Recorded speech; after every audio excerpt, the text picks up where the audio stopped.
Paralajmërimi i BDI-s opozitare për bojkotim të zgjedhjeve lokale është pasqyrë frikës dhe panikës e cila shihet nga komentet e anëtarëve të Bashkimit Demokratik për Integrim, deklaroi sot kryeministri Hristijan Mickoski, duke komentuar deklaratën e mbrëmshme të nënkryetarit të BDI-s Bujar Osmani.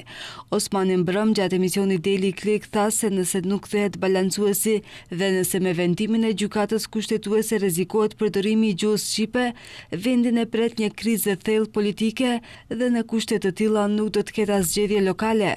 Mickoski tha se me këtë Osmani ndërhyn drejt për drejt në sistemin gjyqësor dhe kjo, siç tha, është në kundërshtim me vlerat demokratike. E dëgjova deklaratën e Bujar Osmanit dhe supozoj se është edhe në koordinim me liderin e BDI-s Ali Ahmeti, pasi nëse nuk është e koordinuar, atëherë supozoj se Ahmeti e ka qortuar Osmanin për shkak të deklaratës, sepse shkakton dëm të pandrejshme me atë deklarat. E para, ndërhyrjen e sistemit gjyqësor në shtet. Kjo është në kundërshtim me çfarëdo lloj demokracie që njeh njerëzimi bashkëkohor dhe as më pak vlerat europiane demokratike. Njeriu që negocionte dhe shiste identitetin tim maqedonas dhe gjuhën time maqedonase, ka më së paku kredibilitet që të flet, sepse nëse nuk më respekton, atëherë nuk e respekton as gjuhën e vet amtare shqipe.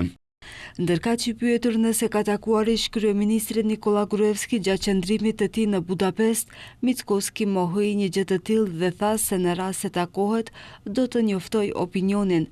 Për hir të së vërtetës, mund të konfirmoj shumë shpejt edhe me dëshmi se një pjesë e madhe nga funksionarët e ish koalicionit qeveritar LSDM-BDI janë takuar në Budapesht me zotëri Gruevskin, për të cilin nuk dhan përgjigje të sinqert. Nëse unë do të takohesha, do të jepja përgjigje të sinqert.